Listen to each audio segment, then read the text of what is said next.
الحمد للہ رب العالمین والصلاة والسلام علی سید المرسلین وعلی آلہ واصحابہ اجمعین۔ بسم اللہ الرحمن الرحیم۔ تقسیم خبر الآحاد بالنسبت الی قوتہ و ضعفہ۔ خبر احاد کی تقسیم اس کی قوت اور ضعف کے لحاظ سے۔ خبر احاد کی تقسیم اس کی قوت اور کمزوری کی طرف نسبت کرتے ہوئے۔ ابھی تک ہم نے خبر احاد کی جو قسمیں کی تھیں ان کی تعریف پڑھی تھی، مشہور، عزیز، غریب۔ اب یہاں سے خبر احاد کی ایک اور تقسیم ہے۔ وہ تقسیم کس لحاظ سے تھی؟ ہم تک پہنچنے کے اعتبار سے۔ اولاً دو قسمیں کی تھی خبر کی ہم تک پہنچنے کے اعتبار سے، متواتر اور احاد۔ پھر احاد کی تقسیم کی تھی تین قسموں میں، یعنی ان کو بانٹا تھا مشہور، عزیز اور غریب۔ تو وہ کس اعتبار سے تقسیم تھی؟ ہم تک پہنچنے کے اعتبار سے۔ اب یہاں سے خبر احاد کی تقسیم کر رہے ہیں اس کی قوت اور ضعف کے اعتبار سے، اس کے قوی اور کمزور ہونے کے اعتبار سے۔ یعنی کچھ خبر احاد وہ ہیں جو بہت قوی ہوتی ہیں اور بعض خبر احاد وہ ہیں جو ضعیف ہوتی ہیں۔ تو انہی کا بیان یہاں سے شروع فرما رہے ہیں۔ ینقسم خبر الاحاد من مشہور وعزیز وغریب بالنسبت الی قوتہ وضعفہ الی قسمین۔ خبر احاد منقسم ہوتی ہے، خبر احاد یعنی مشہور اور عزیز اور غریب، یہ منقسم ہوتی ہیں اپنی قوت اور ضعف کے اعتبار سے، اپنی قوت اور ضعف کی طرف نسبت کرتے ہوئے دو قسموں کی طرف۔ خبر احاد یعنی مشہور اور عزیز اور غریب اپنی قوت اور ضعف کی طرف نسبت کرتے ہوئے دو قسموں کی طرف منقسم ہوتی ہیں۔ صحیح ہے؟ منقسم ہوتی ہیں۔ وہ کیا ہیں دو قسمیں؟ وہما مقبول مردود و مردود۔ وہ دونوں قسمیں مقبول اور مردود ہیں، یعنی ان میں سے پہلی قسم مقبول ہے اور دوسری مردود ہے۔ مقبول یعنی اس کو قبول کیا جائے گا، اور مردود یعنی اس کو رد کیا جائے گا۔ تو مقبول کسے کہتے ہیں؟ وَهُوَ مَا تَرَجَّحَ صِدْقُ الْمُخْبِرِ بِهِ۔ مقبول وہ حدیث ہے کہ جس میں خبر دینے والے کی صداقت کا گمان غالب ہو۔ خبر مقبول وہ حدیث ہے کہ جس میں مخبر بھی کی صداقت راجح ہو۔ صحیح ہے؟ اور دوسرا ترجمہ، مقبول وہ حدیث ہے کہ جس میں راوی کی صداقت کا گمان غالب ہو۔ صحیح ہے؟ وحکمہ، اس کا حکم کیا ہے؟ وجوب الاحتجاج والعمل بہ، اس سے استدلال کرنا واجب ہے، یعنی اس سے استدلال کیا جائے گا اور اس پر عمل کرنا واجب ہے۔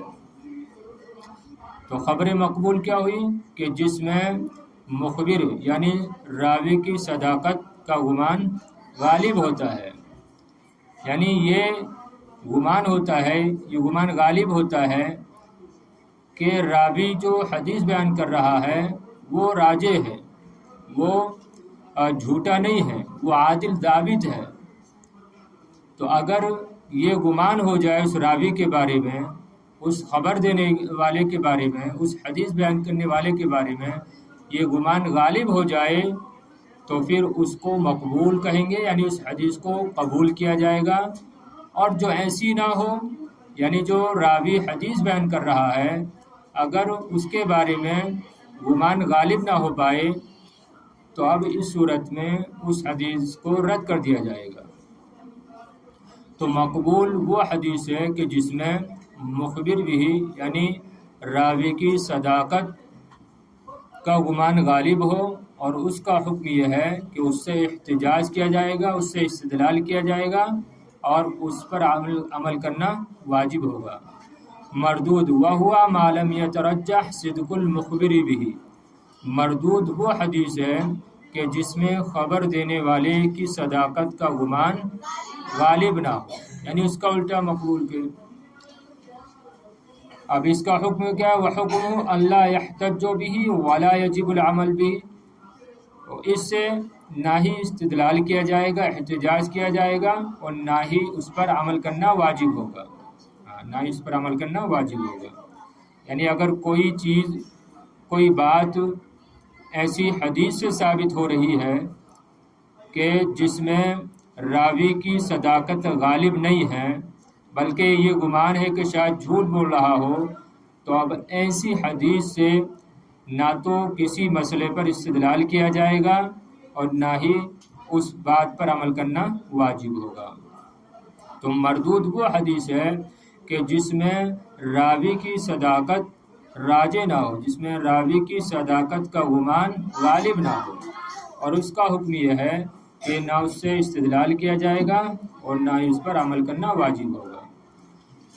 اب آگے دیکھیے، وَلِكُلِّ مِنَ الْمَقْبُولِ وَالْمَرْدُودِ أَقْسَامٌ وَتَفَاصِيلُ سَأَذْكُرُهَا فِي فَصْلَيْنِ مُسْتَقِلَّيْنِ انشاءاللہ تعالی۔ مقبول اور مردود میں سے ہر ایک کی کچھ قسمیں ہیں اور کچھ تفصیل ہے۔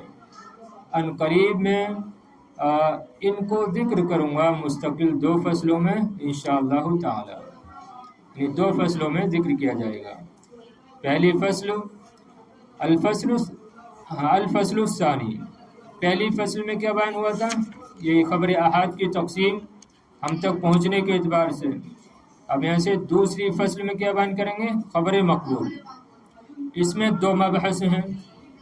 المبحث الاول اقسام المقبول، پہلا مبحث ہے مقبول کی قسموں کے بارے میں۔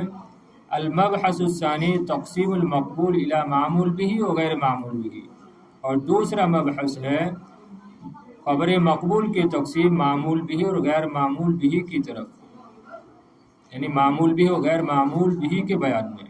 دوسرا مبحث ہے معمول به اور غیر معمول به کے بیان میں۔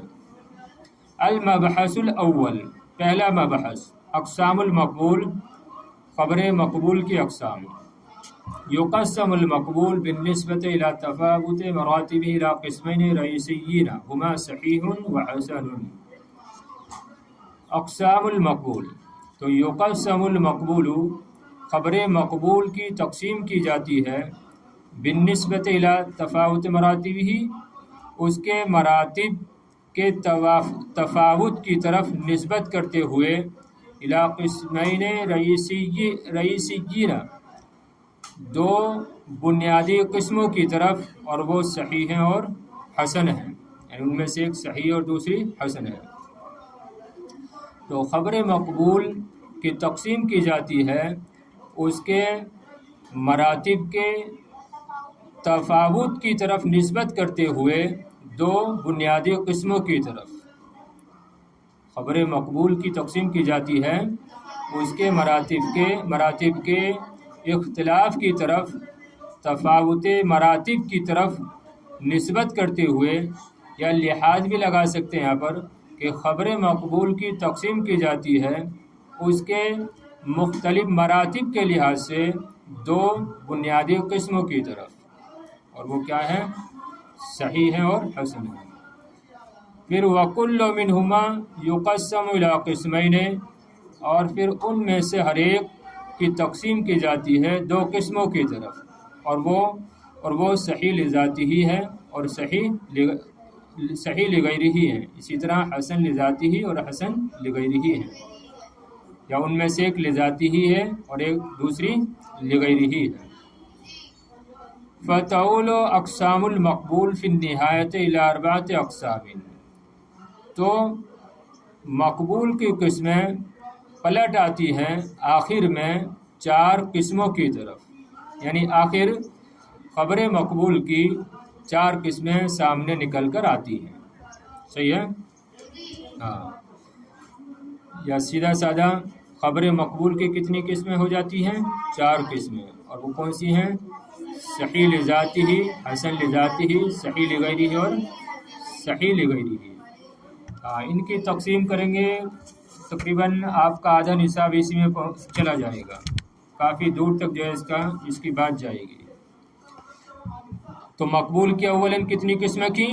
دو قسمیں صحیح اور حسن، پھر ان میں سے ہر ایک کی کتنی قسمیں کی؟ دو قسمیں کی، لذاتی اور لغیرہ، تو ٹوٹل کتنی قسمیں ہوئی؟ 4 قسمیں ہو گئیں۔ اتنے ہی آپ کو یاد رکھنا کہ خبر مقبول کی 4 قسمیں ہیں، صحیح لذاتی، حسن لذاتی، صحیح لغیرہ، حسن لغیرہ۔ کہنا وَإِلَيْكَ بَحْثَ هَذِهِ الْأَقْسَامِ تَفْصِيلًا، اب آپ کے سامنے ان اقسام کی بحث تفصیلاً پیش کی جا رہی ہے، صحیح ہے؟ تو پہلی قسم کیا بیان کی تھے؟ صحیح، تو صحیح سے کیا مراد ہے؟ لغیرہ ہی، یہاں پر صحیح سے مراد ہے صحیح لذاتی ہی، صحیح ہے؟ تعریف صحیح لذاتی کسے کہتے ہیں؟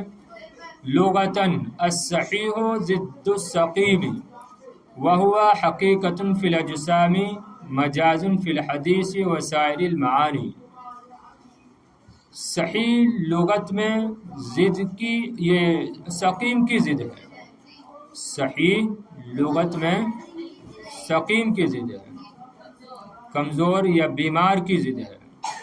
وہو حقیقت فی الاجسام، اور صحیح کا اطلاق ہوتا ہے اجسام میں، اور صحیح کا اجسام میں حقیقت اطلاق کیا جاتا ہے، مجازن فی الحدیث و سائر المعانی، اور حدیث اور دیگر معانی میں صحیح کا اطلاق مجازن کیا جاتا ہے۔ ارے جیسے صحیح کا، اصل میں صحیح کا اطلاق جو ہے وہ اجسام میں ہوتا ہے، جیسے کہیں گے یہ کتاب صحیح ہے، تو کتاب جسم ہے نا، اور یہ کتاب صحیح ہے تو یہ کہنا ٹھیک ہے کیونکہ جسم ہے۔ اسی طرح یہ لڑکا صحیح ہے یعنی تندرست ہے، تو لڑکا بھی کیا جسم ہے۔ لیکن کسی بات کو کہنا کہ یہ بات صحیح ہے یا یہ بات درست ہے، تو دیکھو بات کوئی جسم ہے، بات جسم ہے یا معنی کوئی جسم ہے، لیکن اس میں صحیح بولا جاتا ہے تو مجازن بول دیا جاتا ہے۔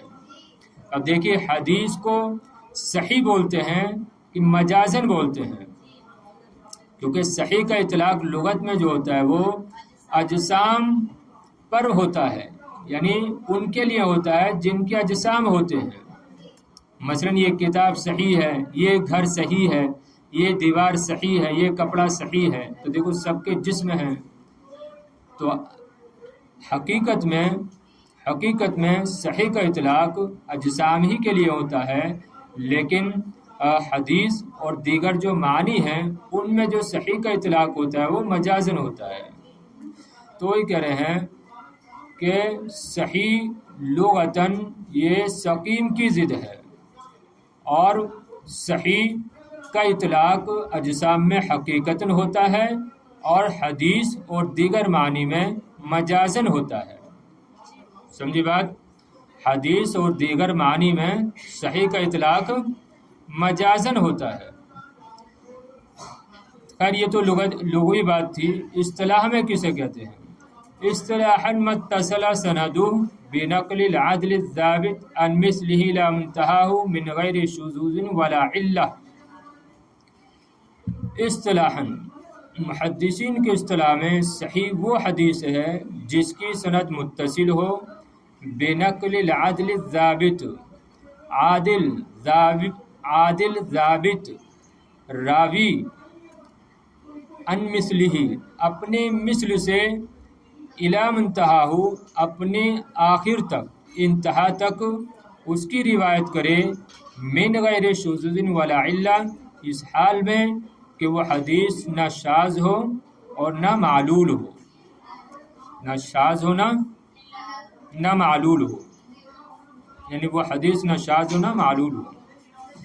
تو اصطلاح میں صحیح اس حدیث کو کہتے ہیں کہ جس کی سند متصل ہو بنقل العادل الضابط، عادل ضابط راوی، اپنے جیسے، عن مثلہ اپنے جیسے یعنی عادل ضابط راوی سے آخر سند تک روایت کرے، من غیر شذوذ ولا علہ، اس حال میں کہ وہ حدیث نہ شاذ ہو اور نہ معمول ہو۔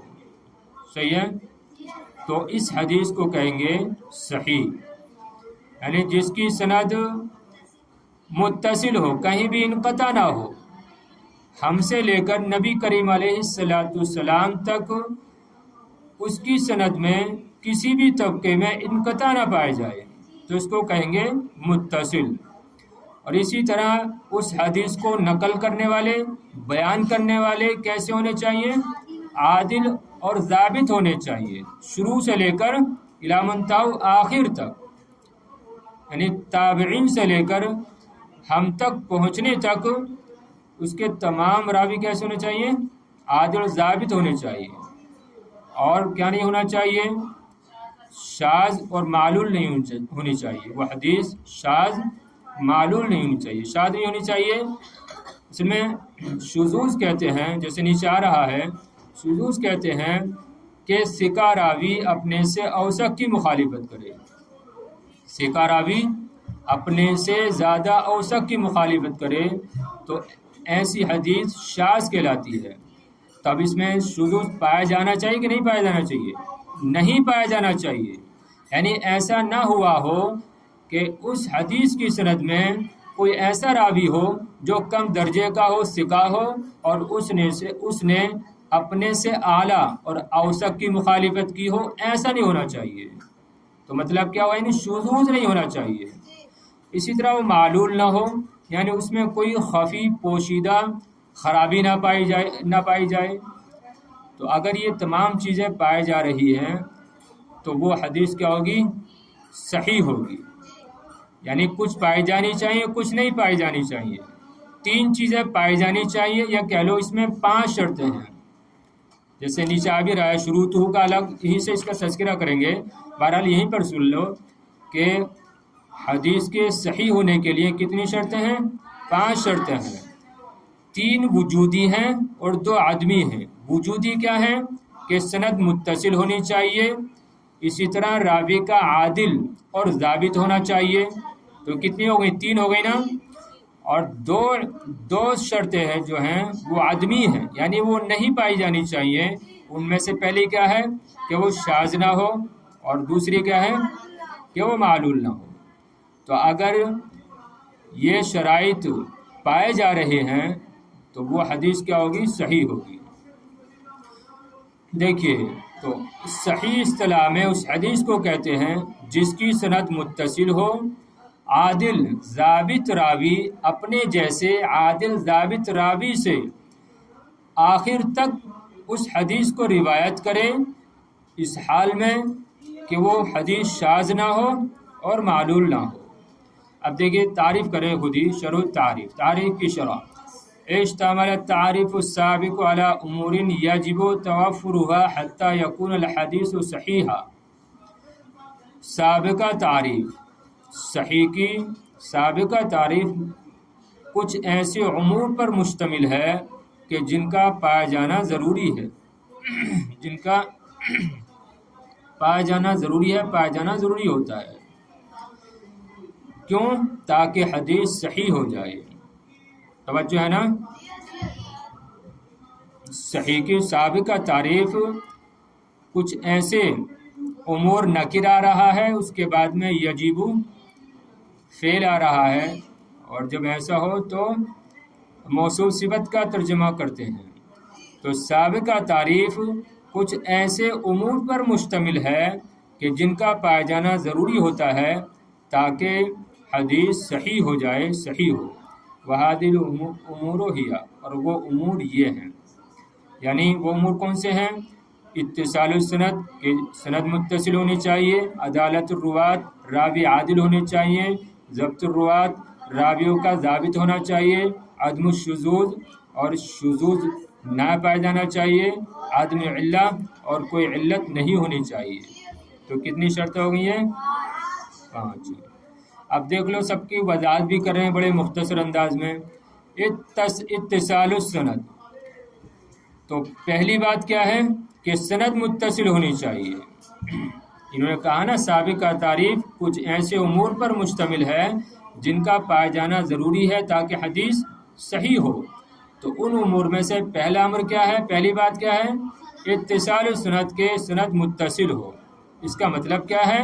مطلب یہ ہے کہ معناہ ان کل راو من رواته قد اخذه مباشرة عمن فوقه من اول السند الى منتهاه، اس کا معنی یہ ہے کہ اس حدیث کے راویوں میں سے ہر راوی نے اپنے اوپر والے سے مباشرتاً اس حدیث کو لیا ہو، من اول السند الى منتهاه، اول سند سے لے کر آخر سند تک، اول سند سے لے کر آخر سند تک اس حدیث کے راویوں میں سے ہر راوی نے اپنے اوپر والے راوی سے مباشرتاً بالمشافہ اس حدیث کو لیا ہو۔ ایسا نہیں ہے کہ کسی دوسرے سے لے لیا ہو یا بیچ میں کوئی انقطاع پایا گیا ہو، ایسا نہیں ہونا چاہیے، مباشرتاً لیا ہو، صحیح ہے نا؟ ایسا نہیں کہ لکھ کر اس کو بات کہیں مل گئی اور اس نے آگے بیان کر دیا، ایسا نہیں ہونا چاہیے، بلکہ خود جا کر اس راوی نے دوسرے راوی سے ملاقات کی ہو اور اس سے حدیث کو سنا ہو، اس سے اس حدیث کی اجازت لی ہو، تو اس کو کہا جائے گا کہ اس کی سند کیا ہے؟ متصل ہے، اس نے مشافہتاً مباشرتاً حدیث کو لیا ہے، سمجھ رہے نا؟ ہاں، تو اتصال السند، سند کے متصل ہونا کا معنی یہ ہے ان کل راو من رواته، کہ اس حدیث کے راویوں میں سے ہر راوی نے قد اخذہ مباشرتاً عمن فوقہ، کہ اس حدیث کو لیا ہو مباشرتاً اپنے سے اوپر والے راوی سے، اول سند سے لے کر آخر سند تک، صحیح ہے؟ عدالت الروات، راویوں کا عادل ہونا، اب راویوں کا عادل ہونا چاہیے، تو اس سے کیا مراد ہے؟ ای ان کل راو من رواته اتصف بکونہ مسلما بالغا عاقلا غیر فاسق وغیر مخروم المروءۃ،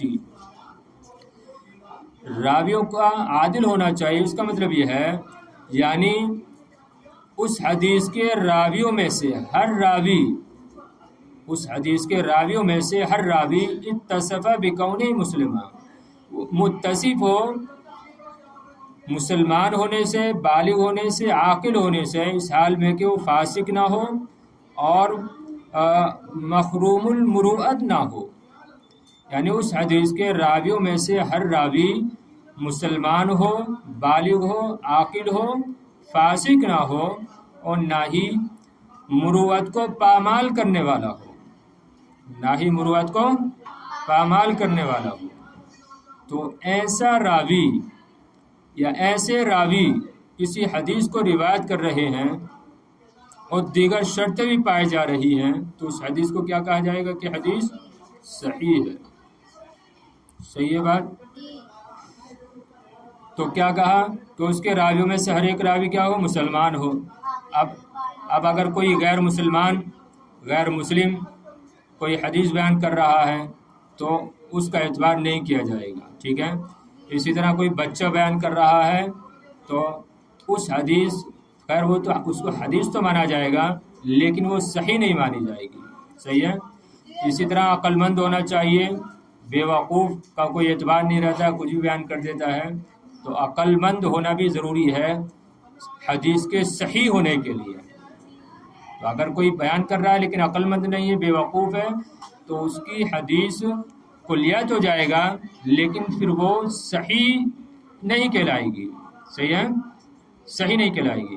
اس طرح فاسق نہیں ہونا چاہیے، ایسا نہیں ہونا چاہیے جو اعلانیہ گناہ کرتا رہتا ہو، کھلم کھلا خلاف شرع کام کرتا ہو، تو اگر ایسا راوی بھی کوئی حدیث بیان کر رہا ہے تو اس کی روایت کردہ حدیث کو صحیح نہیں کہا جائے گا، صحیح ہے؟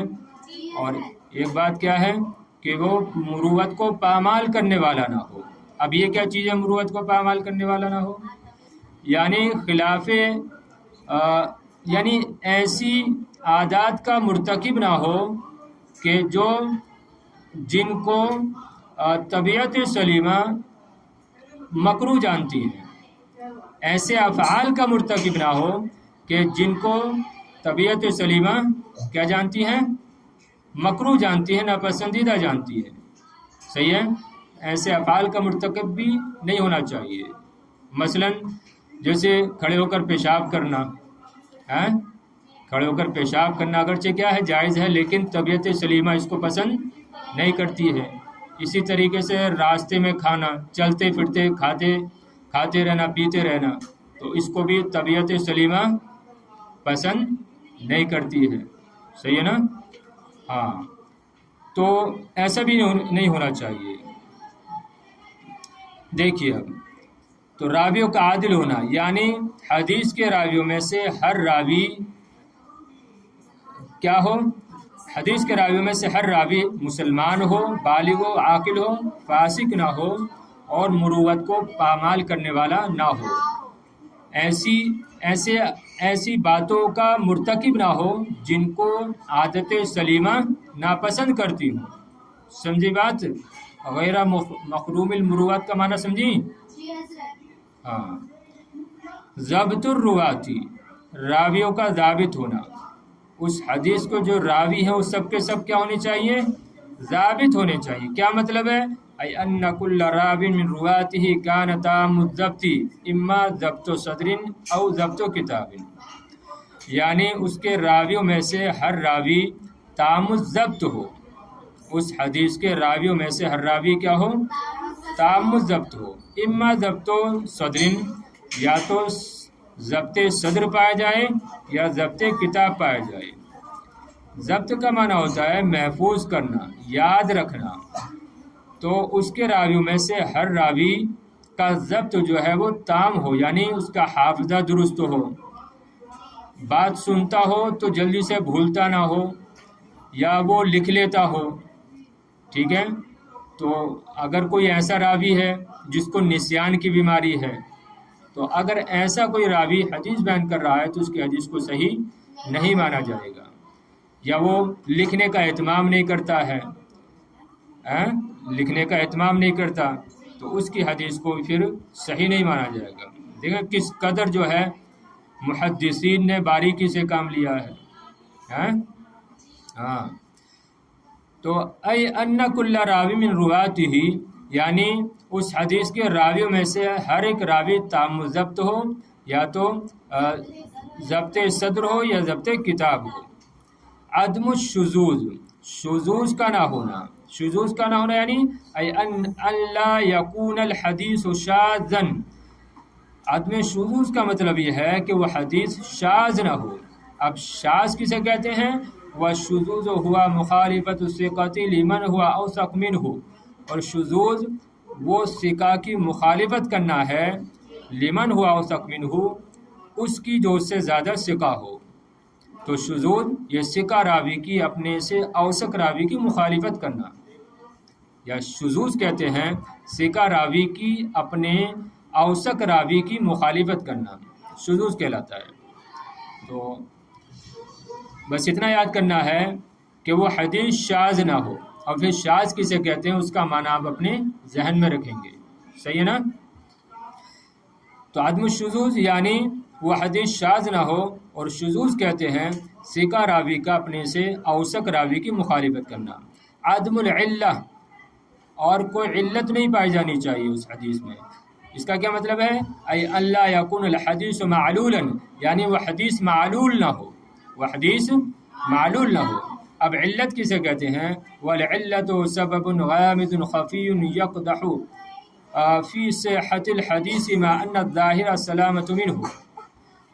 والعلت سبب غامض خفی، اور علت ایسا غامض، ایسا پوشیدہ مخفی سبب ہے جو حدیث کی صحت میں خرابی پیدا کر دیتا ہے، ما ان الظاہر سلامت منہ، حالانکہ اس کا ظاہر کیا ہو، اس سے سلامت ہو، یا جب کہ اس ظاہر حدیث جو ہے وہ سلامت ہو، یا اس کا ظاہر اس سے محفوظ ہو، سلامت ہو۔ سمجھی بات؟ تو عدم العلہ کا مطلب یہ ہے کہ وہ حدیث معلول نہ ہو، اور علت ایسا مخفی پوشیدہ سبب ہے جو حدیث کی صحت میں یقدح پڑھیں اس کو، کہ جو حدیث کی صحت میں خرابی پیدا کر دیتا ہے، حالانکہ حدیث کا ظاہر اس سے محفوظ ہوتا ہے۔ صحیح ہے؟ تو یہ کام کس کا ہے؟ ایسی باتوں کو پہچاننا یہ جو چوٹی کے علماء ہیں، محدثین ہیں، جن کو امیر المؤمنین یا حاکم حافظ کہا جاتا ہے، وہی لوگ، وہی علماء، وہی محدثین ان باتوں کو پہچان پاتے ہیں کہ اس حدیث میں کوئی علت ہے کہ نہیں ہے۔ یہ ہر ایک کی بس کی بات نہیں ہے، ہاں بہت گہرائی والی بات ہے۔ یہ ہر ایک نہیں پہچان سکتا کہ اس حدیث میں کوئی علت ہے کہ نہیں ہے۔ جو بڑے ماہر محدثین ہیں وہی اس علت کو پہچان پاتے ہیں۔ چلیے